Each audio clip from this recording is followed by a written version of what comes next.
वक्त और दौलत। एक बादशाह ने ऐलान किया कि जो शख्स झूठ बोलते हुए पकड़ा गया इसको 5 दिनार जुर्माना होगा। लोग एक दूसरे के सामने भी डरने लगे कि अगर झूठ बोलते हुए पकड़े गए तो जुर्माना ना हो जाए। इधर बादशाह और वज़ीर भेस बदल कर शहर में घूमने लगे। जब थक गए तो आराम करने के गर्ज से एक ताजर के पास ठहरे। इसने दोनों को चाय पिलाई। बादशाह ने ताजर से पूछा, तुम्हारी उम्र कितनी है? ताजर ने कहा, 20 साल। तुम्हारे पास दौलत कितनी है? ताजर ने कहा, 70,000 दिनार। बादशाह ने पूछा, तुम्हारे बच्चे कितने हैं? ताजर ने जवाब दिया, 1।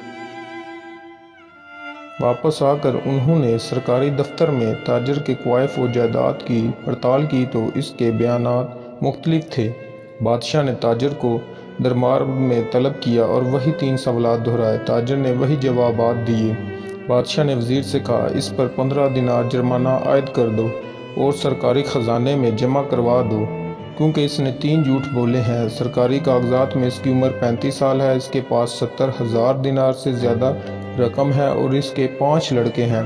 ताजर ने कहा, ज़िंदगी के 20 साल ही नेकी और ईमानदारी से गुजारे हैं, इसको मैं अपनी उम्र समझता हूँ, और ज़िंदगी में 70,000 दिनार मैंने एक मस्जिद की तमीर में खर्च किए हैं, इसको अपनी दौलत समझता हूँ। और 4 बच्चे नालायक और बद अखलाक हैं, एक बच्चा अच्छा है, इसको मैं अपना बच्चा समझता हूँ। ये सुनकर बादशाह ने जुर्माने का हुक्म वापस ले लिया और ताजर से कहा, हम तुम्हारे जवाब से खुश हुए हैं।